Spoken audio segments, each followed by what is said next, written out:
السلام علیکم، welcome to my channel کے ایس کے ناولز۔ ایک دلچسپ کمپلیٹ ناول آپ کی خدمت میں پیش کر رہے ہیں جس کا نام ہے پہلی سی محبت۔ چلیے چلتے ہیں ناول کی جانب۔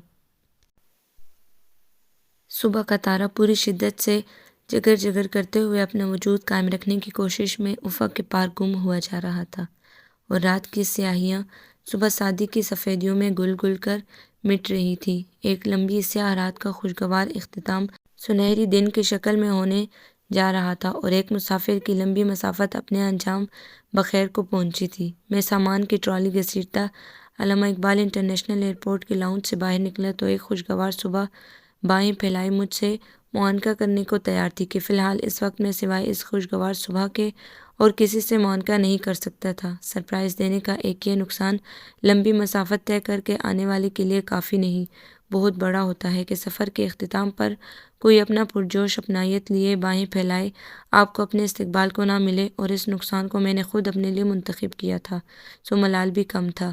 اور سچی بات ہے، ملال یوں بھی کم تھا کہ ایئرپورٹ کے کمپاؤنڈ سے باہر آتے ہوئے مجھے اس نقصان پر خواہ مخواہ نفع مل جانے کا خوشگوار سا احساس ہوا تھا، ایک بالکل دھلی دھلائی نکلی خوشگوار بھینی خوشبو والی کثافت و آلودگی سے پاک فضا سے ملنے کا سرپرائزنگ نفع بخش احساس۔ ورنہ اس وقت آ کر مجھے سب اپنے لینے کے لیے آئے ہوتے تو اس وقت ان سے گلے ملنے، جھپیاں ڈالنے، ہاتھ ملانے کیسے ہیں کہ مکرر سوال کے بیچ اس کنواری نئی نویلی سج دھج والی صبح سے ملنے کا کہاں موقع ملنا تھا۔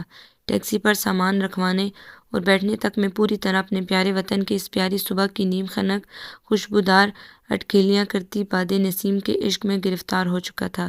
یہ دیکھے بغیر کہ ٹیکسی ڈرائیور کس رشک بھرے انداز میں مجھے دیکھ رہا ہے، اور منور بھائی کی اس تاکید کے باوجود میں ذہنی طور پر بالکل الرٹ نہیں تھا کہ آج کل لاہور شہر چوریوں ڈکیتیوں کے حوالے سے زندہ دالانِ لاہور نہیں بلکہ زندہ دلانِ چوروں کا من پسند جنگل بن چکا ہے۔ میں کھڑکی سے کسی دیہاتی کی طرح پوری گردن نکالے اپنے دیس کی بانکی البیلی صبح کی سانسوں کو اپنی سانسوں میں سمونے کی کوشش کر رہا تھا۔ کتنے عرصے بعد پاکستان آئے ہیں۔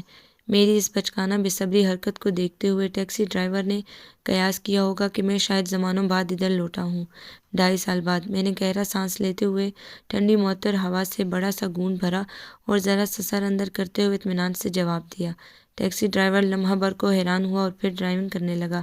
ابھی سفیدی پوری طرح پھیل کر روشنی میں نہ ڈلی تھی، اس لیے سڑکیں بالکل صاف شفاف، کسی بھی انسانی بھاگ دوڑ سے پاک، بڑے آرام سے ایک ہی کروٹ کے بل لیٹی تھی، اور ٹیکسی گویا بغیر چپو کی کشتی کے مانند ان پر تیرتی چلی جا رہی تھی۔ میں باہر کے نظاروں میں مگن تھا اور ڈرائیور جمائیاں لیتے ہوئے مندی مندی آنکھوں سے ڈرائیونگ میں۔ ایک بار مجھے خیال آیا کہ اسے ٹوکوں، بھائی ذرا 10 منٹ کو اس نیند سے رخصت لے لو، ورنہ مجھے اپنے گھر والوں سے ملے بغیر اس جہان سے رخصت کروا دو گے۔ پھر سوچا جیسے چل رہا ہے چلنے دو، وہ مجھے اکیلا تو رخصت نہیں کرائے گا، خود اپنا بھی ٹکٹ کٹوانا پڑے گا۔ ٹیکسی فراٹے سے کینٹ کی سیاہ چمکیلی سڑکیں رونتی مال روڈ کی طرف رواں تھی۔ خوبصورت سما، خوبصورت ماحول اور پرفضا مناظر انسان کی طبیعت پر کیسے خوشگوار اثرات مرتب کرتے ہیں کہ میں ایک لمبے سفر کی تھکان تک بھول گیا۔ اور سناؤ یار، کیسی چل رہی ہے آج کل ادھر؟ طبیعت بشاش ہوئی تو میں نے یوں ہی بات کرنے کو ڈرائیور سے پوچھا، آپ امریکہ سے آ رہے ہیں نا؟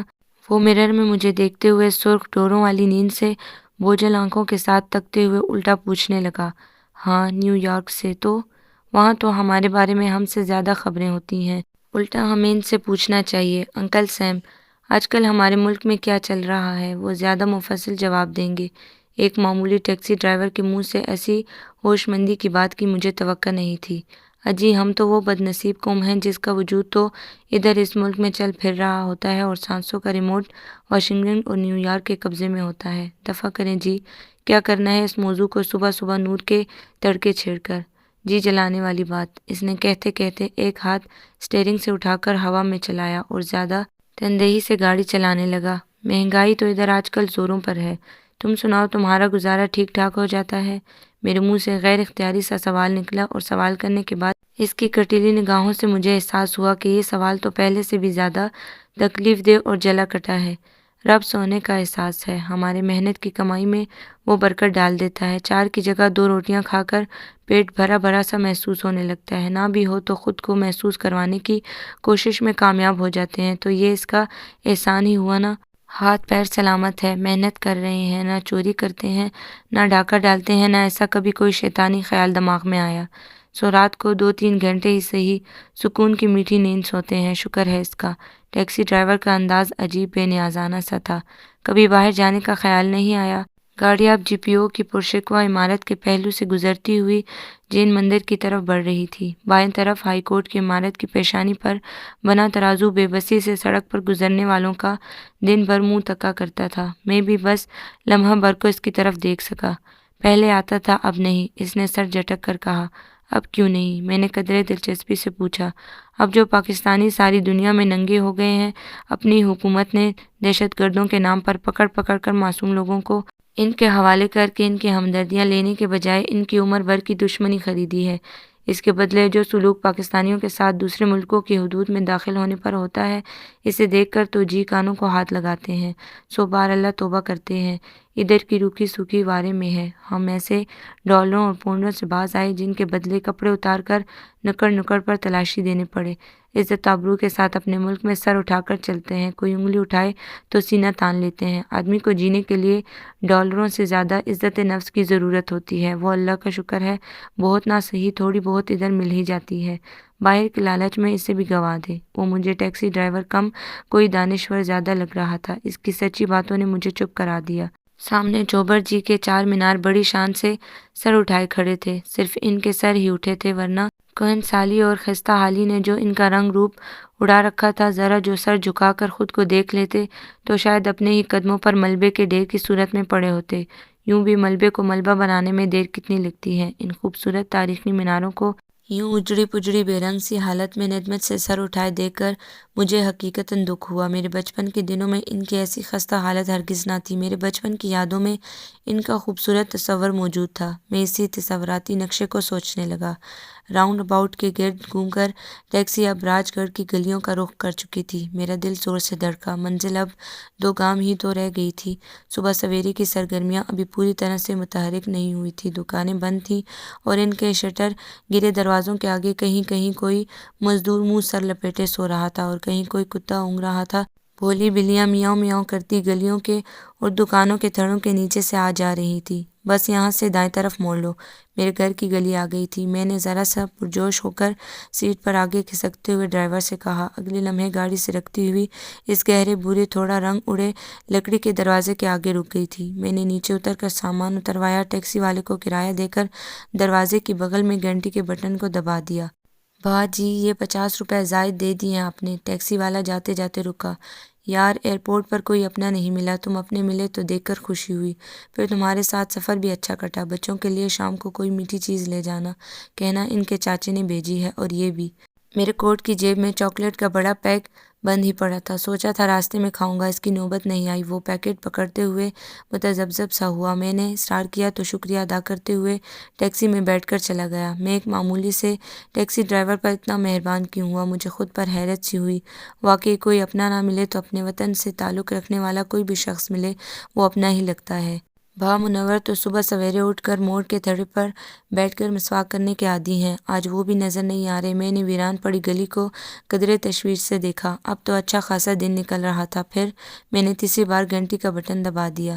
کمال ہے، گھوڑے بیچ کر سوئے ہیں سب، اب کہ میں خاصا جھلایا تھا۔ کون ہے پاگل، سویرے سویرے گھنٹیاں بجائے جا رہا ہے؟ فریدہ لڑکھڑاتی سلیپر گھسیٹتے حسب عادت بدمزاجی سے بولتے ہوئے باہر نکلی تھی۔ اب اگر میں جواب میں کہہ دیتا تو اس نے اونچا اونچا شروع ہو جانا تھا کہ اب بکری کی طرح میں لگا رکھی ہے، سیدھی طرح اپنا نام بتاؤ۔ بھئی دروازہ کھولو، حد ہو گئی، اتنی دیر سے بیل بجا رہا ہوں، مدثر ہوں میں۔ بکری کہلوانے کے ڈر سے میں نے فوراً اپنا تعارف کرا ڈالا تھا۔ ہائے اللہ جی، دروازہ تو وہ کھول ہی چکی تھی، مجھے دیکھ کر اس کے منہ سے فوری طور پر یہی نکل سکا۔ بے یقین سی نظروں سے مجھے تکے جا رہی تھی۔ آپ تسی، توبہ، حد ہو گئی، اطلاع تو دیتے، سویرے سویرے کوئی لینے آ جاتا۔ خوشی سے منہ سے الفاظ نہیں نکل رہے تھے، نہ سلام نہ دعا۔ ہائے اللہ جی، تسی کم دیکھا کرو پنجابی فلمیں۔ میں اس کی خوشی سے محظوظ ہوتے ہوئے آگے بڑھا اور ہولے سے اس کی کلائی مروڑ دی۔ وہ ایک بار پھر ہائے اللہ جی کہہ کر تھوڑا پیچھے ہو گئی۔ اس کی اسی کیفیت سے انجوائے کرنے کے لیے میں نے یہ سرپرائز دیا تھا۔ سامان اندر رکھ کر دروازہ بند کر کے میں اس کے پیچھے چلتے ہوئے صحن میں آ گیا۔ صحن کی شمالی دیوار کے ساتھ لگے نیم کے درخت پتے خوب ہرے بھرے ہو رہے تھے اور ان پر بیٹھی چڑیوں نے خوب شور مچا رکھا تھا۔ 3 دن پہلے تو بات ہوئی تھی، آپ نے ذکر ہی نہیں کیا۔ آج میرا ارادہ تھا آپ کو فون کرنے کا، اچانک پروگرام کیسے بن گیا؟ وہ ابھی بھی خوشی اور حیرت کے بیچ ڈول رہی تھی۔ بس دیکھ لو، تم لوگوں کی یاد آئی تو دوڑا چلا آیا۔ میں اسی نیم کے درخت کے نیچے پڑی چلنگا چارپائی پر ترچھا ہو کر نیم دراز سا ہو گیا۔ فریدہ محجوب سی میرے پاس بیٹھ کر نیچے جھکی اور میرے جوتے اتارنے لگی۔ رہنے دو، میں خود بھی اتار لیتا ہوں۔ میں نے سیدھا ہونا چاہا تو اس نے دوسرا ہاتھ میرے پہلو پر رکھ دیا۔ میرے پورے بدن میں لطیف سی سنسنی دوڑ گئی، وہی ناسمجھ میں آنے والا سکون جو مجھے پردیس سے آنے کے بعد گھر میں داخل ہو کر فریدہ کے پہلے لمس سے محسوس ہوا کرتا تھا۔ میں نے بے اختیار آنکھیں میچ لی۔ بچے سو رہے ہیں ابھی تک؟ میں نے اسی طرح بند آنکھوں کے ساتھ پوچھا۔ ہاں، ابھی ٹائم کیا ہوا ہے؟ وہ اب اپنے نرم ہاتھوں سے میرے پیروں کو جرابوں کی قید سے نکال رہی تھی۔ اس نے ہاتھ لگایا تو میرے پیروں نے اپنی تھکن کا برملا اظہار کر ڈالا۔ وہ انہی ہاتھوں سے میرے پیروں کو ہلکا ہلکا دبانے لگی۔ بس کرو، کیا مجھے یہیں سلا دو گی؟ پہلے بچوں سے مل لوں۔ یہ لوگ نماز نہیں پڑھتے کیا؟ بچوں کو دیکھنے کے خیال سے میں ایک دم اٹھا اور کھڑا ہو گیا۔ کسی دن زبردستی کروں تو پڑھ لیتے ہیں، ورنہ آج تم نے خود بھی نہیں پڑھی ہوگی، میں نے مڑ کر شکایتی لہجے میں کہا تو وہ کھل کر مسکرا دی اور زور زور سے بچوں کو پکارنے لگی۔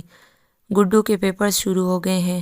نہیں، اگلے ہفتے پہلا پرچہ ہے۔ رات کو دیر تک پڑھتا رہتا ہے، اس لیے صبح دیر سے اٹھتا ہے۔ بچے میری آمد کا سنتے ہی ہڑبڑا کر اٹھ چکے تھے اور اب دائیں بائیں آگے پیچھے سے مجھ سے لپٹے جا رہے تھے۔ میری گڑیا اتنی بڑی ہو گئی، میں واقعی اس صدف کو دیکھ کر حیران سا رہ گیا تھا۔ 2.5 سال پہلے جب میں آیا تھا تو وہ میری کمر تک آتی تھی اور جب ایسے گڈو کے برابر ہوئے جا رہی تھی، اور ٹیپو بھی ان کے ساتھ کھڑا ان کے برابر کا لگ رہا تھا۔ صرف نوال ابھی بھی کچھ کم سن سی تھی۔ بیٹیاں تو اسی طرح بڑی ہوتی ہیں، ابھی دیکھو تو گڑیا سے کھیلتی اور ابھی دیکھو تو، فریدہ نے ماؤں کے روایتی فکر مند لہجے میں کہا اور میں ہنس پڑا۔ اور میں اپنی گڑیا کے لیے ابھی بھی باربی ڈال ہی لایا ہوں۔ وہ مجھے گڑیا سے کھیلنے کے لیے خاصی بڑی لگ رہی تھی۔ اور ابو میرے لیے؟ ٹیپو فوراً اپنا چہرہ میرے سامنے کرتے ہوئے بولا تو میں نے بے اختیار جیسے اپنے یکس کی پیشانی پر لب رکھ دیے۔ ٹیپو تو بالکل مجھ جیسا لگ رہا تھا۔ سب کے لیے سب کچھ لائے ہوں گے ابو، پہلے انہیں سانس تو لینے دو۔ ناشتہ بناؤں آپ کے لیے یا بازار سے منگواؤں؟ فریدہ محبت بھرے لہجے میں پوچھ رہی تھی۔ اس نے کیسا گھسا ہوا ملکیچہ سا لون کا سوٹ پہن رکھا تھا، عجیب جوگیہ سے رنگ کا، اور بال جیسے کتنے دنوں سے بنائے ہی نہیں۔ پھر بھی مجھے اس پر پیار آ رہا تھا۔ انہی صورتوں کو تو اس برفیلے علاقے میں سفید سفید برف جیسی پتریلی صورتوں کو تکتے ہوئے ترس جایا کرتا تھا۔ ابھی تھوڑی دیر آرام کروں گا، پھر با منور اور منظور کو بھی بلا لو۔ ابھی تو وہ گھر پہ ہوں گے، پھر کاموں پر نکل جائیں گے تو رات سے پہلے ملاقات نہیں ہو سکے گی۔ میرے دونوں بھائیوں کے گھر بھی اسی گلی میں تھے اور میرا دل اپنے ماجائیوں کو دیکھنے کے لیے بھی اتنا ہی بے چین تھا جتنا فریدہ اور بچوں کو دیکھنے کے لیے۔ مل لیجیے گا، ابھی منڈلی کی منڈلی اٹھ کر آ جائے گی، پھر تو آپ کے پاس ہمارے لیے گھڑیاں بھی نہیں ہوں گی۔ وہ دونوں دیر سے ہی جاتے ہیں، آپ ناشتہ کر لیں پھر بلوا لوں گی۔ فریدہ ایک دم سے چہرہ سخت کرتے ہوئے کوفت بھرے لہجے میں بولی۔ اسے یقیناً ان 3 سوٹ کیسوں کو پچھلے کمرے میں رکھوانے کی جلدی ہوگی کہ دونوں بھائیوں اور ان کی بیویوں بچوں کی ان پر نظر نہ پڑ جائے۔ اس معاملے میں فریدہ کسی سے بھی رعایت نہیں برتتی تھی کہ میرے حق حلال اور خون پسینے کی کمائی پر وہ خالصتاً اپنا اور اپنے بچوں کا حق سمجھتی تھی۔ اپنے دونوں بھائیوں اور ان کی بیویوں سے بھی مال غنیمت کو چھپایا کرتی تھی۔ یہ اس کی بچوں سے خواہش تھی تو میں اس کی خوشی میں کیوں رکھ نہ ڈالتا؟ یوں بھی اتنے سالوں بعد تو ہم ملتے تھے، میں تو ایک پل کے لیے بھی اس کی خفگی برداشت نہیں کر سکتا تھا۔ یہ میرا ہی حال نہیں تھا؟ فریدہ بھی میری دلجوئی میں کوئی کسر اٹھا نہیں رکھتی تھی۔ یہی سوچتا سوچتا میں غنودگی میں چلا گیا۔ سارا دن گہما گہمی میں گزرا۔ ایک تو میری آمد بنا اطلاع تھی، دوسرے با منور کی افشاں کی شادی ان دنوں طے کرنے کا سوچا جا رہا تھا۔ میری آمد نے با منور کے جوش کو بڑھا دیا۔ بس بھئی، شادی کی تاریخ اسی مہینے کے آخر تک رکھ لو۔ مہینہ تو اپنا مدثر ادھر ہی ہے۔ لہیم شہیم سے با منور نے مجھے اپنی بغل میں لیتے ہوئے خوب اونچی آواز میں کہا۔ ارے نہیں بھا، میں تو ان کی بغل کی گرفت میں میری پسلیاں تو کیا جنجنائی، سانسیں بھی گھٹمٹ ہو کر باہر نکلنے سے انکاری ہو گئی۔ میں تو کیا، کتنے دنوں کے لیے آیا ہے؟ انہوں نے جھٹکے سے مجھے اپنی بغل سے پرے کیا۔ صرف 1 ہفتے کے لیے بھا منور، اور دوسرے تو شاید مجھے بعد میں گھورتے۔ برآمدے سے گزرتی فریدہ نے یہ سنتے ہی سامنے سے گزرتی گڑیا کی کمر میں زور سے دپ لگا دی۔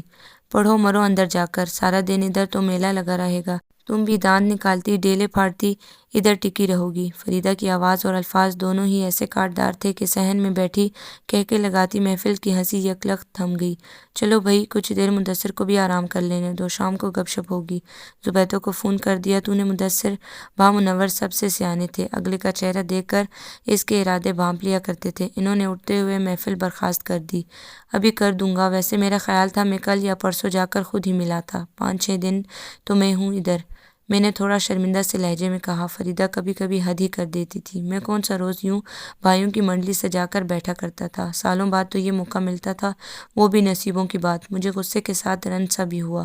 او ہو، ادھر ہی بلا لیتے ہیں، قصور کون سا دور ہے، بلکہ بہن بھائی ذرا 2 گھڑی بیٹھ جائیں گے اب تو وہ بھی مہینوں نہیں آتی۔ شکیلہ تو چلو پردیس میں ہوئی، تم رہنے دو، میں جا کر اسے فون کر دیتا ہوں۔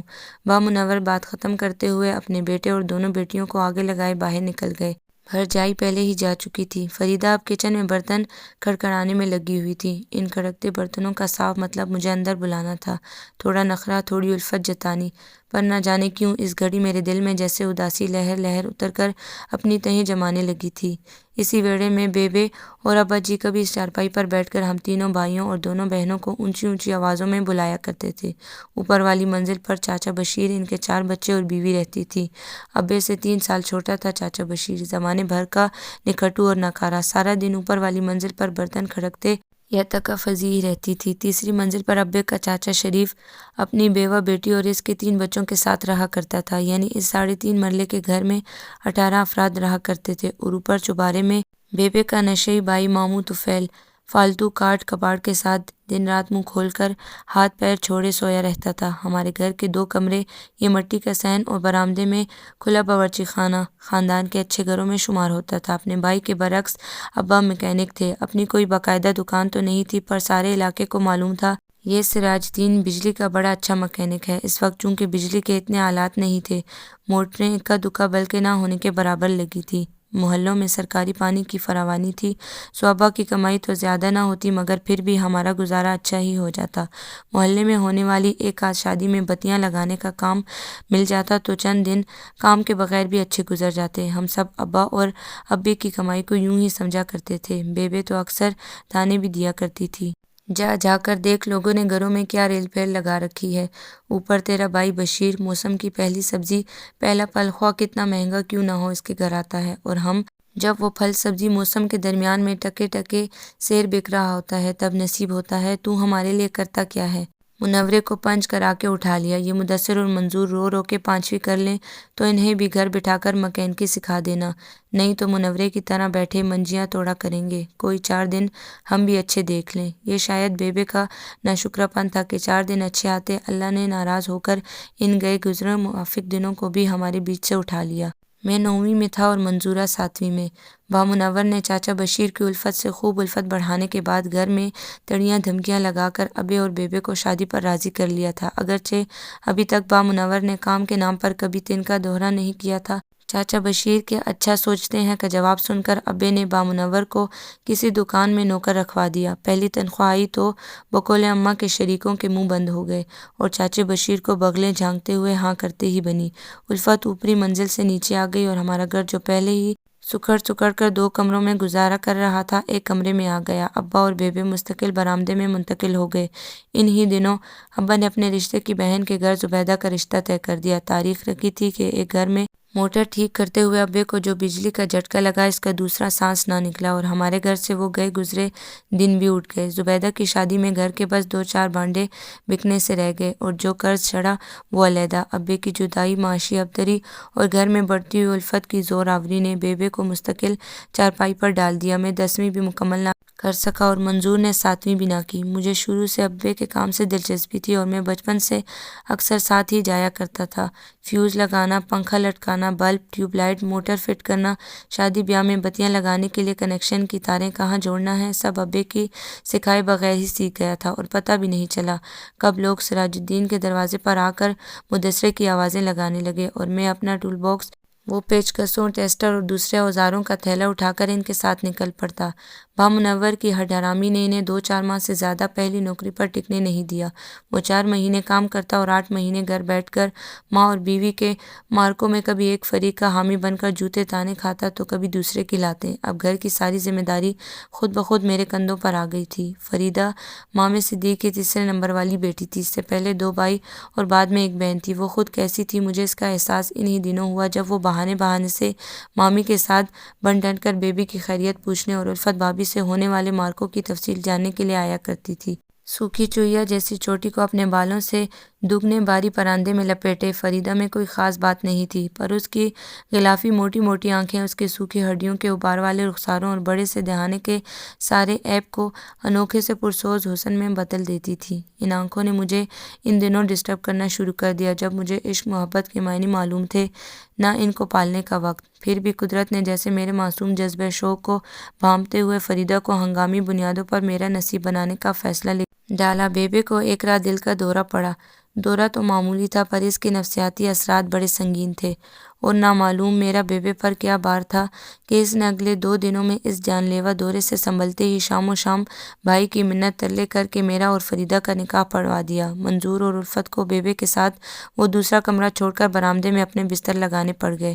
فریدہ سے میں نے بہت توقعات نہیں باندھی تھی، اور نہ وہ مجھے کوئی سیدھی سادی لگتی تھی جو آتے ہی الفت بھابھی کی تراریوں کے آگے ہتھیار ڈال دے گی۔ میں دل ہی دل میں گھر میں برپا ہونے والی نئی جنگوں کے لیے خود کو تیار کر چکا تھا، مگر میرے خیالات کے بالکل برعکس فریدہ بہت محنت کرنے، خیال رکھنے والی اور تھوڑی کم گو نکلی۔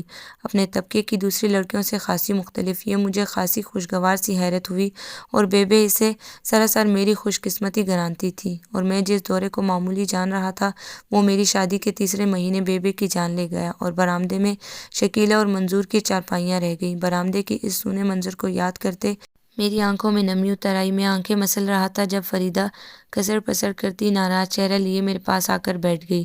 6 دنوں کے لیے آنے کی بھلا کیا ضرورت تھی؟ جہاں 2.5 سال سے دل پر جدائی کا پتھر رکھے بیٹھی تھی وہاں کچھ اور مہینے سہ لیتی۔ 2.5 سالوں بعد مہینے کی چھٹی بہت زیادہ لگی تھی کیا؟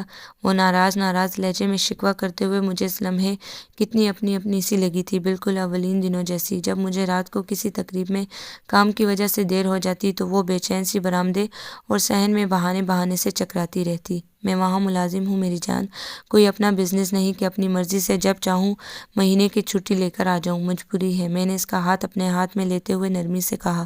اور نیا شوشہ سنا ہے آپ نے؟ یہ جو آپ کے بھائی بیٹھے خوشگپیاں بکار رہے تھے، یوں ہی بے سبب نہ تھی، وہ ایسی متصب تو کبھی نہ رہی تھی۔ میں نے کچھ غور سے فریدہ کو دیکھا۔ آپ آئے ہیں تو پلاٹ کا کام شروع کروا کے جائیں۔ وہ چند لمحے میرے استفسار کا انتظار کرنے کے بعد بولی۔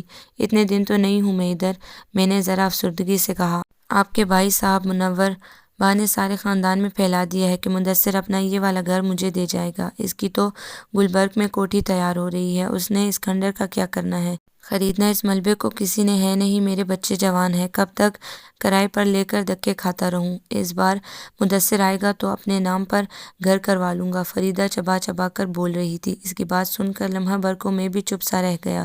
میرے پردیس کی مشقت بھرے تکلیف دہ ابتدائی سالوں کی کمائی تو اس گھر جسے فریدہ بھی کھنڈر اور چڑیا گھر کے نام کے سوا بلاتی نہیں تھی کو اپنے نام کرانے میں لگ گئی۔ چاچا بشیر کو موٹی رقم دے کر ان کا حصہ دیا، پھر ابے کے چاچا شریف اور اس کی بیوہ بیٹی کو لاکھوں دے کر نکالا، اور ماما طفیل، اس کا نشہ پانی تو ابھی تک میرے بھیجے ہوئے روپوں سے چلتا تھا۔ اتنے سالوں کی محنت کی کمائی جو اس کھنڈر کو اپنے نام کرانے پر برباد کی، وہیں اپنا حصہ لے کر کہیں کرائے پر یا ایک کمرے کا گھر لے کر رہ لیتے تو آج لوگوں کی حریص نظریں نہ ہماری طرف ٹکی ہوتی۔ فریدہ اسی تپے ہوئے لہجے میں بولی۔ تمہارے اور بچوں کے اکیلے رہنے کا خیال تھا، یہ گھر گلیاں علاقے سمجھو اپنے ہی تو ہیں سب، پھر تمہارے بھائیوں کے گھر بھی پاس، میرے بعد تم اکیلی کہیں اور کیسے رہ سکتی تھی؟ یہ اکلوتی دلیل تھی جس کے ذریعے میں ہر بار فریدہ کو یہی رہنے پر مجبور کیا کرتا تھا۔ اب سوچتا ہوں غلط کرتا تھا، کیا فائدہ ہوا لاکھوں ڈبونے کا؟ اب اگر با منور نے یہ مشہور کر دیا ہے تو لامحالہ مجھے یہ کرنا پڑے گا۔ اس وقت خاندان بھر میں ان سے گیا گزرا اور لمبے چوڑے کنبے والا کوئی اور نہیں تھا۔ میں یہ گھر بیچ کر 4 پیسے وصول کر لوں گا تو سارا خاندان تھو کرے گا۔ با منور کے 4 بیٹے تھے اور چاروں باپ کی طرح نکھٹو کامچور۔ 4 بیٹیاں، کوٹھی جتنی اونچی لمبی، سب شادی کے لیے تیار۔ فریدہ کا غصہ بے جا نہیں تھا۔ اچھا چلو پکایا کیا ہے، بھوک لگی ہے، یہ بچے کدھر ہیں؟ میں نے فی الحال اس بوجھل موضوع سے دماغ ہٹانے کے لیے اٹھتے ہوئے کہا اور اندر چل دیا۔ ہاں، میرے کہنے کی پرواہ نہ کرنا، سب لٹا دو ان طفیلوں پر۔ ان کی نہ تو نیت بڑھتی ہے نہ بھوک مٹتی ہے، خود کو لہو کے بیل بنے رہو اور ان کے ہاتھ پھیلتے رہیں۔ پہلی بار انکار کیا ہوتا تو آج منہ پھاڑ پھاڑ کر حق نہ جتا رہے ہوتے، حصہ بھی وصول لیا، اکڑ کر جیبیں بھر کر نکلے اور اب پھر دعوے دار بن کر آ گئے۔ سارے خسارے کیا ہمارے لیے ہیں، جدائی میں اور بچے جیلیں اور میٹھا میٹھا یہ ہپ ہپ کھاتے جائیں۔ مطلبی موقع پرست ایسے ہوتے ہیں بھائی۔ فریدہ کی بڑبڑاہٹ کھانے کے دوران اور کھانے کے بعد بھی جاری رہی۔ میں کھانے کے بعد لیٹا بچوں سے باتیں کر رہا تھا۔ اب فریدہ کچن سے فارغ ہو کر آتی تو ان سوٹ کیسوں کو کھولنے کی مہم سر کی جاتی۔ فریدہ تو نہ آئی، اس کے دونوں بھابیاں اور بھائی آ گئے۔ پھر ان کے ساتھ باتیں کرتے چائے پیتے شام ہو گئی۔ ان کے آنے سے فریدہ کا موڈ بھی قدرے بہتر ہو گیا، مگر شام ڈھلے با منور اور منظور پھر سے آ گئے تو اس کے چہرے کا تناؤ پہلی حالت میں چلا گیا تو میں دونوں کے ساتھ باہر نکل گیا، محلے کے پرانے یار دوستوں اور ابا کے دوستوں سے ملنے، سلام دعا کے بہانے۔ اور باہر جا کر سب سے ملنے کے دوران واقعی میرے دل پر چھائی اداسی کی لہر کہیں کم ہوتی چلی گئی۔ جب رات گئے میں گھر لوٹا تو صاف ستھرے گھر کے ساتھ فریدہ بھی خوب بنی سنوری ہوئی تھی۔ فالسی کلر کے سوٹ پر شاید کوئی کڑھائی تھی یا مکیش، میں تمیز نہیں کر سکا۔ جو بھی تھا، اس کے قدرے صحت مند جسم پر خوب اٹھ رہا تھا۔ کندھوں تک کٹے بال تازہ شیمپو کیے ہوئے تھے اور ہلکے میک اپ کے ساتھ تیز کلر کی لپسٹک اسے پرکشش بنا رہی تھی، اور دن بھر کے مقابلے میں اس کے حلیے کی طرح اس کا مزاج بھی شگفتہ ہو رہا تھا۔ اس نے کھانے میں بھی اپنے ہاتھ اور سلیقے کی تمام تر کوشش کو مجتمع کیا تھا۔ مٹن بریانی مجھے پہلے بھی اس کے ہاتھ کی پسند تھی، آج تو اس کا ذائقہ اور خوشبو دونوں لاجواب تھے، اور میٹھے میں فرنی دونوں میری پسند کی چیزیں تھیں۔ احتیاط کرتے ہوئے بھی میں بہت زیادہ کھا گیا۔ اس نے بچوں کو جلدی سونے کے لیے بھیج دیا۔ یوں بھی بچوں کو اپنے تحائف مل چکے تھے اور وہ زیادہ وقت اپنی چیزوں کے ساتھ گزارنا چاہتے تھے۔ ابھی رشتہ داروں کو دینے والے تحائف کی بند ریبانڈ باقی تھی، اور یہ تکلیف دہ مرحلہ صبح ہی طے ہونا تھا۔ اتنا عرصہ کیسے میرے بغیر گزارا کرتے ہو؟ اور یہی وہ مرحلہ ہوتا تھا جب بھی میں واپس آ کر اس کی قربت کا طلبگار ہوتا، وہ بھڑک اٹھتی۔ پھر شکوک و شبہات، سوالوں اور مفروضوں اور میری دلیلوں، قسموں، وعدوں، ارادوں کی طویل فہرست ہوتی جو میں اس کے حضور پیش کرتے کرتے تھک جاتا۔ اگرچہ انجام کار وہ ایک مشرقی بیوی کی طرح شوہر کی رضا و خوشی کی خاطر سرنڈر تو کر دیتی، مگر میرے دل میں بال سا آ جاتا کہ اسے میرا یقین کیوں نہیں۔ کس طرح پردیس میں، پھر اس دیس میں کہ جہاں قدم قدم پر ترغیبات یوں سر راہ آدمی کا راستہ کاٹتی ہیں جیسے کوئی نشان راہ، اور میں کیسے کیسے ان ترغیبات سے نگاہیں چرا کر راستہ بدلتا ہوں، یہ میں جانتا ہوں یا میرا اللہ۔ مرد ہو کر کیسے اتنے پاک باز رہ سکتے ہو، وہ بھی اس شہر میں جہاں قدم قدم پر راستہ روکنے والی ہوں گی۔ وہ سرنڈر کرتے کرتے بھی تانا مار جاتی اور میرے پاس دلیلیں کم پڑنے لگتی۔ میں جانتا ہوں کہ اپنی قسموں میں کتنا سچا ہوں اور اس کے ساتھ بندھے ہوئے تعلق میں کتنا کھرا، پھر بھی اسے یقین نہیں آتا تو اس مقام پر آ کر میرا دل چاہتا میں اسے لات مار کر سارے شکوک قبولتے ہوئے ہمیشہ کے لیے اسے چھوڑ کر دفع ہو جاؤں اور اس سے صرف ڈالرز کے ٹرانسفر کا تعلق رکھوں اور سارے تعلق توڑ ڈالوں۔ مگر اس کے باوجود میں ایک کمزور شوہر تھا کہ کسی بھی صورت اپنی بیوی سے نہ تو بے وفائی کر سکتا تھا، نہ اپنی تذلیل پر قطع تعلق۔ وہ اب میرے پہلو میں مطمئن سو رہی تھی اور میں کڑ رہا تھا۔ اگلی صبح کافی لے دے کے بعد فریدہ سب کو وہی تحائف دینے پر راضی ہو ہی گئی تھی جو میں سب کے لیے لایا تھا۔ ابھی راشد بھائی آئیں گے، جا کر پلاٹ پر ہو آئیے اور ٹھیکیدار سے مل کر سارا نقشہ و خرچ سمجھ لیجیے۔ اب میرے سارے بھائیوں نے تو سارے ٹھیکے نہیں لے رکھے، پلاٹ بھی خرید کر دیا، اب اس کی تعمیر کے لیے بھی وہی بھاگ دوڑ کریں۔ میں بھی کچھ حیران تھا، فریدہ نے کل سے بھائی کے کارنامے کو جتایا نہیں، اور میں بھی جتاتا رہ گیا کہ تمہارے بھائی نے جو پلاٹ کی رقم سے کٹوتیاں کر کے اس علاقے میں اپنا پلاٹ خریدا ہے، کیا ایک کرائے کی ویڈیو شاپ سے گلبرگ کے پوش ایریا میں 7 مرلے کا پلاٹ لینا ممکن ہے اس کے لیے؟ لیکن میری شوہرانہ وفاداری پھر آڑے آ گئی۔ اچھا چلوں گا، لیکن تعمیر کے لیے یکم شرط اتنی بڑی رقم نکالنا مشکل ہوگی۔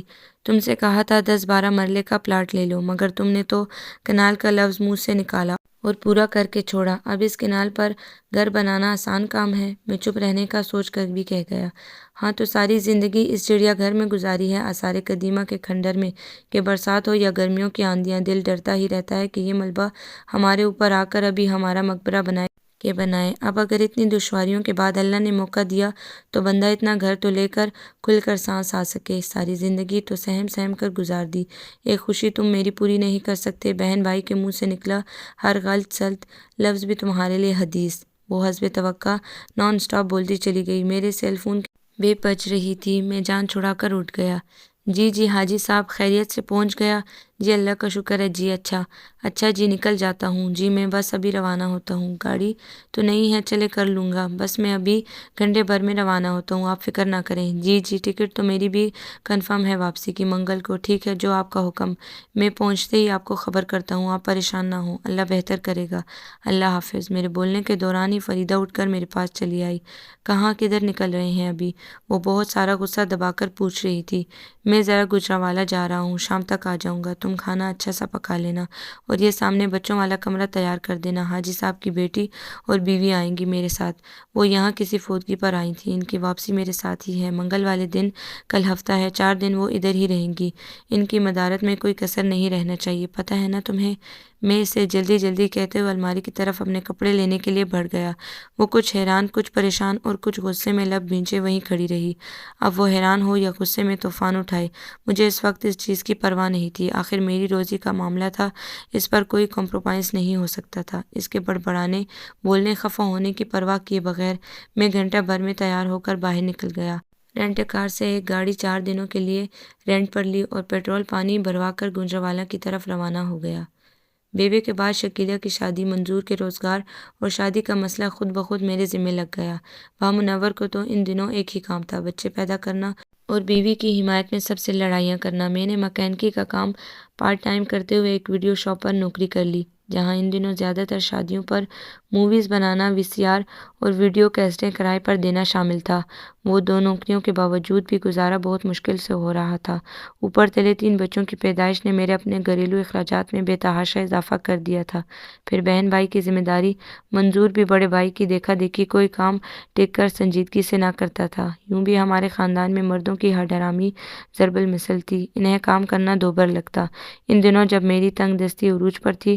پارٹ ٹائم بہت دنوں سے کوئی کام نہیں ملا تھا جب حاجی جمال الدین اپنے بھائی کی شادی کی مووی بنوانے ہماری دکان کی خدمات لینے آئے تھے وہیں سے میں حاجی صاحب سے متعارف ہوا وہ کئی سالوں سے امریکہ میں تھے اور ایک چھوٹے سے گروسری اسٹور کے مالک بھی بن چکے تھے انہوں نے مجھے امریکہ جانے کو کہا تو پہلی بار مجھے بہت عجیب لگا یہ سن کر اپنا گھر بار ملک شہر چھوڑ کر چلا جاؤں ناممکن فریدہ سے بات کی وہ بھی ناراضی ہوئی اس سے بھی میری رفاقت میں روکھی سوکھی گوارا تھی مگر جدائی نہیں حاجی صاحب مجھے اپنا کارڈ دے کر چلے گئے اور میں بھول بھال بھی گیا حالات دن بدن دگرگوں ہوتے چلے گئے گزارا تو دور کی بات اب تو سر پر قرض ہی اتنا چڑھ گیا تھا کہ اتارنے کے لیے بھی الگ سے سرمائے کی ضرورت تھی انہی دنوں ہمارے محلے کے ایک لڑکے نے کسی ایجنٹ کے ذریعے سمندری راستے سے امریکہ جانے کا پروگرام بنایا تو میں بھی سوچنے لگا پھر بہت سارے دن اور بہت ساری راتیں ہم دونوں میاں بیوی نے سوچتے ہوئے بالآخر جدائی کا بھاری پتھر اپنے سینوں پر رکھنے کا فیصلہ کر لیا ایجنٹ کو دینے کے لیے نئے سرے سے قرض لیا گیا اور سب کی دعاؤں کے سائے میں پردیس کے لیے روانہ ہو گیا ان دنوں امریکہ کیا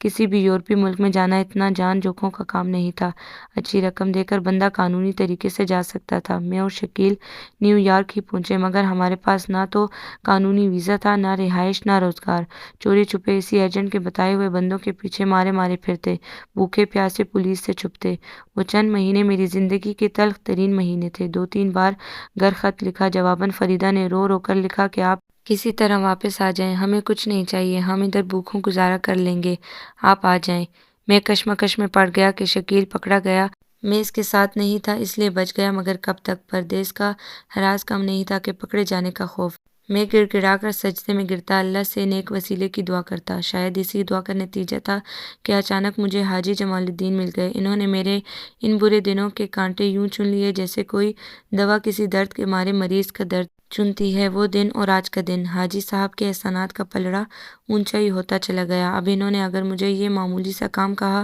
تو کیا میں نہ کرتا ایسا تو ہو ہی نہیں سکتا تھا میں دوپہر تک گجرانوالہ کے اس نواحی گاؤں میں پہنچ گیا اور شام سے پہلے ان دونوں خواتین کو لے کر واپس روانہ ہو گیا حاجی صاحب کی بیگم کی بہن فوت ہو گئی تھی جس کے پرسے کے لیے وہ پاکستان آئی تھی میرا تو سیل فون راستے میں کہیں بیگ سے گر گیا تھا جبکہ زہرا کا کسی نے چپکے سے نکال لیا فون کے لیے درگاہوں کے اکلوتے PCO پر جانا پڑتا۔ سوچا تھا شام کو جا کر فون کر کے حاجی صاحب کو بتا دوں گی کہ ہم خیریت سے ہیں۔ حاجی صاحب کی بیگم نے رابطہ نہ کرنے کی وجہ بتائی۔ دونوں خواتین اس گرم موسم میں بھی عبایا پہنے ہوئے اور اسکارف لیے ہوئی تھیں۔ میرا ان دونوں سے احترام کا رشتہ تھا کہ آج تک میرا ان دونوں ماں بیٹی سے سامنا ہو بھی جاتا تو کبھی نظر نہیں ملی تھی۔ میری شرافت اور حاجی صاحب کے احسانات مجھے نگاہ اٹھانے ہی نہ دیتے۔ ابھی تک ان علاقوں کی وہی حالت ہے جو آج سے 30 سال پہلے تھی۔ دیکھ کر دل دکھتا رہا ہے۔ غربت، جہالت اور سہولتوں کی کمی، جیسے کوئی ان لوگوں کا والی وارث ہی نہیں۔ بیگم جمال الدین دکھ بھرے لہجے میں کہہ رہی تھی، اور یہ غربت اور انتہا درجے کی مفلسی ہی تو ہے جو اچھے بھلے شریف بھلے مانس لوگوں کو عیاری اور دھوکہ دہی پر اکساتی ہے۔ ہم کسی کو کیا الزام دیں؟ آخر میں وہ ایک آسی بھر کر چپ ہو گئی تو میں نے نادانستگی میں زہرہ جمال کی طرف دیکھا۔ اس کا چہرہ بالکل سپاٹ تھا۔ وہ گاڑی کے بند شیشوں سے باہر دھول اڑاتی کوڑے کرکٹ اور گند سے اٹی سڑکوں اور راستوں کو پلک جھپکے بغیر دیکھ رہی تھی۔ ہم گنہگار ہوتے، اپنے اللہ کے بھی، اپنی بیٹی کی بھی اور اس نعیم کی بیوی اور 2 بچوں کے بھی۔ ہمارا آنا کام کر گیا، بیگم جمال بولی تو میں نے چونک کر انہیں دیکھا۔ نعیم کی بیوی اور بچے؟ میں نے تعجب سے پوچھا۔ ہاں، اور فقط اپنے پیر جمانے کی خاطر اس نے اپنی بیوی، اس کے گھر والوں اور اپنے گھر والوں کو سختی سے تاکید کر دی کہ کوئی تحقیق کرنے آئے تو کہہ دینا نعیم تو اپنی بیوی کو طلاق دے چکا ہے۔ اللہ میری توبہ، پیسے کے لیے یہ لوگ کیسے کیسے مقدس رشتوں کو داغدار کر ڈالتے ہیں۔ میں نے سب سن کر اپنے لب ہی سیے رکھے۔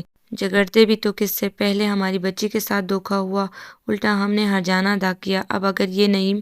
پلیز امی جان، چینج دا ٹاپک۔ زہر جمال کی فراخ پیشانی پر بڑا نمایاں بل آیا تھا اور لہجے میں کچھ چٹخا تھا کہ بیگم جمال نے لب بھینچ لیے۔ زہرہ کی پہلی شادی بھی حاجی صاحب کے کسی رشتہ دار سے ادھر نیو یارک میں ہی ہوئی تھی، جسے انہوں نے سیٹل ہونے کے لیے اپنے پاس رکھا تھا۔ زہرہ سے شادی کرتے ہی اس نے آنکھیں پھیر لیں، سب کچھ فی الفور اپنے ہاتھوں میں لینا چاہتا تھا۔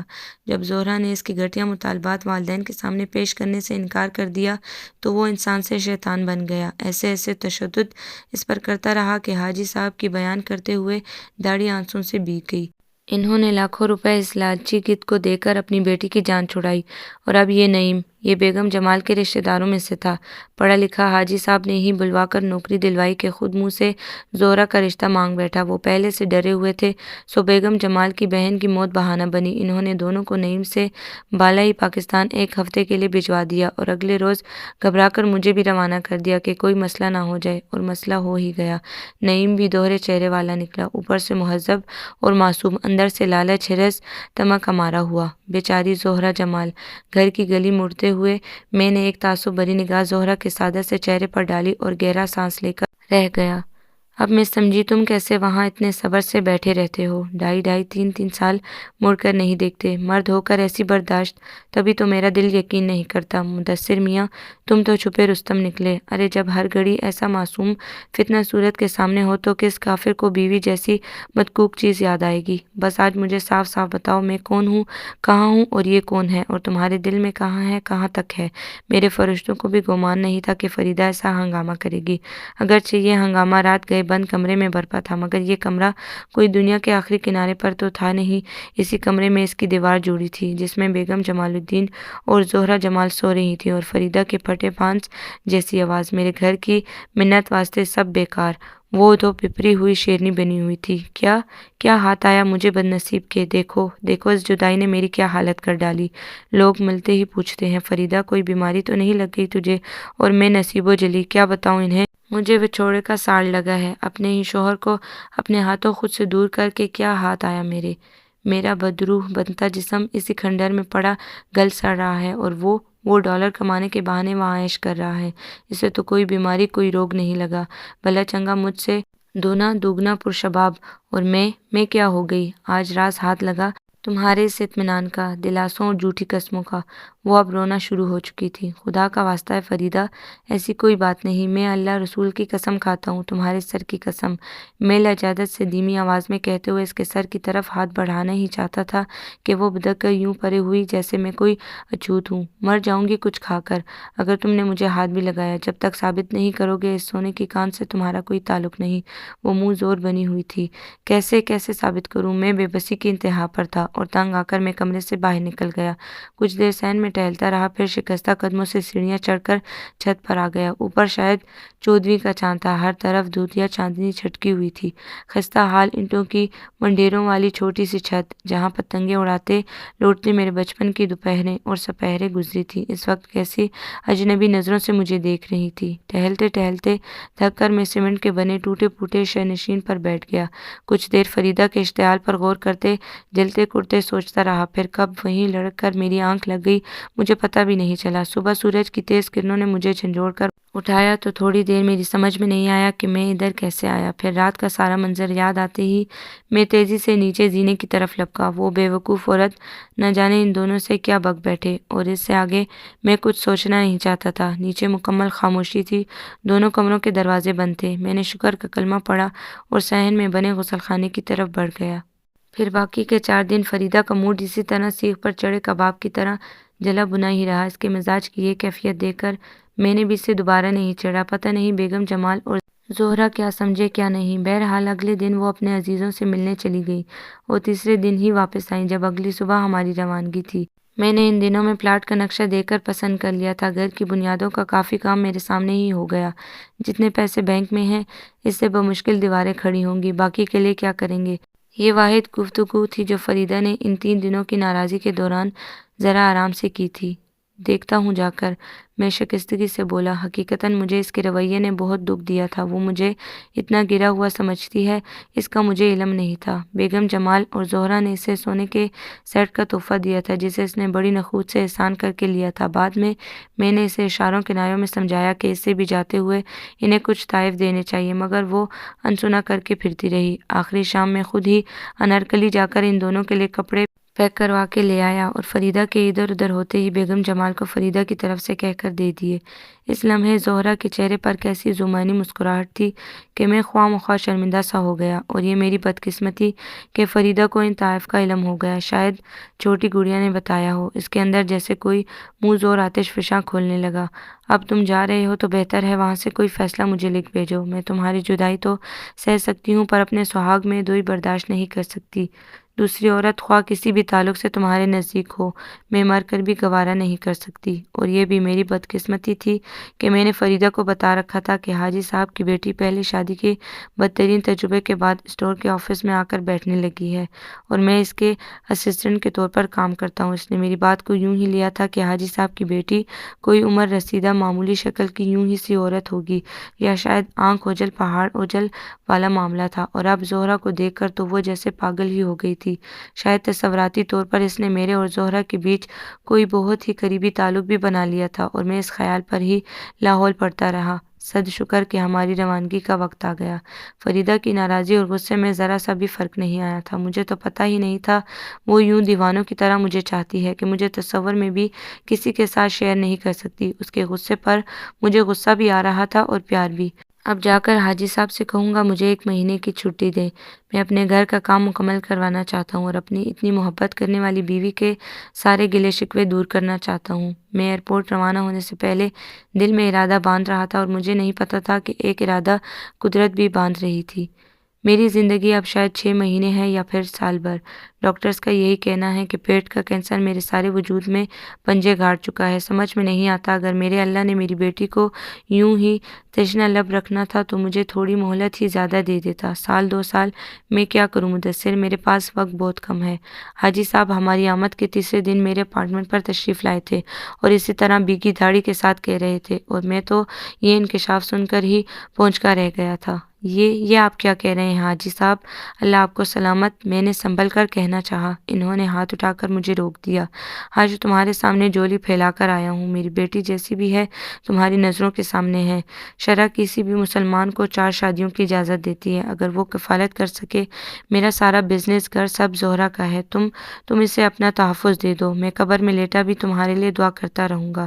میرا مان رکھ لو مدثر، میرا بیٹا بن کر مجھے اس اذیت ناک موت سے بچا لو۔ اپنی بیٹی کو یوں اس شہر بے امان میں چھوڑ کر میں آرام سے مر بھی نہیں سکوں گا۔ وہ ہچکیوں سے رو رہے تھے اور میں کنگ بیٹھا تھا۔ حاجی صاحب پلیز حوصلہ رکھیں، اللہ مسبب الاسباب ہے۔ آپ جانتے ہیں کہ میں شادی شدہ ہوں اور میرے جوان ہوتے بچے۔ اللہ کوئی نہ کوئی راستہ اللہ کے آگے گڑ گڑاتا رہا ہوں، وسیلہ مانگتا رہا ہوں، اب اسی کا واسطہ دے کر تمہارے آگے گڑ گڑاتا ہوں۔ مجھ پر رحم کرو مدثر، مجھ مرتے ہوئے بوڑھے پر۔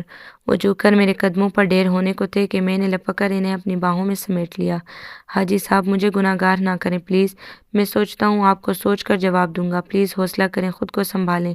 میں انہیں سنبھالتے ہوئے خود بکھر رہا تھا۔ یہ تقدیر نے مجھے کس موڑ پر لا کھڑا کیا تھا؟ اگر حاجی صاحب کے احسانات کو دیکھتے ہوئے ان کے بستر مرگ پر پڑے وجود کا خیال کر کے زہرہ سے شادی کی حامی بھرتا ہوں تو فریدہ کے شکوک کو یقین میں بدل دوں گا، اور اگر حاجی صاحب کو انکار کر کے اپنی محبت کو سرخرو کرنا چاہتا ہوں تو روزی روزگار سے جاؤں گا۔ او میرے خدایا، یہ کیسا مشکل فیصلہ تھا۔ 2 راتیں جاگنے اور دن رات سگریٹ پھونکنے کے باوجود بھی میں کوئی فیصلہ نہیں کر پا رہا تھا۔ یہ شہر اسی وقت تک آپ کا ہے جب تک آپ کی جیب ڈالروں سے بھری رہتی ہے، سر پر اپنی چھت ہو تو پھر کوئی بے امان نہیں ہوتا۔ زہرہ جمال کی جیب ہی ڈالروں سے نہیں بھری بلکہ اس کے سر پر اپنی چھت بھی ہے، جبکہ فریدہ اور میرے بچے تو اس خستہ حال کھنڈر میں بے امان پڑے ہیں۔ اگر اس برسات میں زوروں کی بارشیں ہوئی تو کہیں میرے دامن میں عمر بھر کے پچھتاوے نہ رہ جائیں۔ نہیں نہیں، ہرگز نہیں، میں فریدہ سے اپنی بیوی سے بے وفائی نہیں کر سکتا، بالکل نہیں۔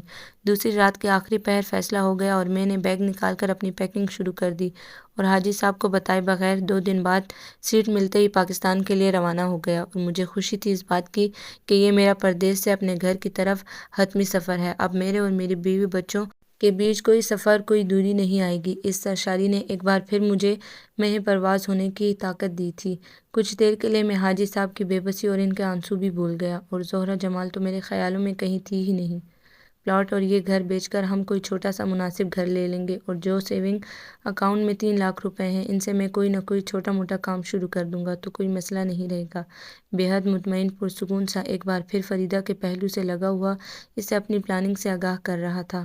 میرا دل اور دماغ اتنے ہلکے پھلکے تھے جیسے ان پر کوئی وزن ہی نہیں، اور وہ میرے شاندار گھر کے خواب۔ مجھے لگا فریدہ کی آنکھوں میں اس ٹوٹتے خواب کی کرچیاں بڑے زور سے چبھی ہیں۔ کچھ عرصہ انتظار کر لو، تھوڑا سیٹ ہوتے ہی ہم۔ خدا کے لیے، وہ ایک دم سے پھٹ پڑی، کتنی لمبی عمر نظر آتی ہے تمہیں میری۔ کیا لاٹھی ٹیکتی آنکھوں میں بس سائے دیکھنے کی چمک لیے اپنے خواب کی تعبیر دیکھوں گی؟ پچھلے 11 سالوں سے تم مجھے اپنے عالیشان محل جیسے خواب سے بہلا رہے ہو، اور اب پھر خالی ہاتھ، خالی دامن لیے چلے آئے ہو نئے خوابوں کے بہلاوے لے کر۔ وہ کس زاویے سے بول رہی تھی لمحہ بھر کو میں بالکل سمجھ نہیں سکا، اور وہ جو 3 لاکھ کا راگ الاپ رہے ہو، خود ہی تم نے کہا تھا اس میں سے راشد بھائی کو اپنے گھر کی تعمیر کے لیے 2 لاکھ روپے دے دو، جب ہم بنانا شروع کریں گے تو لے لیں گے، اور انہوں نے تو ابھی گھر بنانا شروع ہی کیا ہے، وہ کہاں سے لوٹائیں گے؟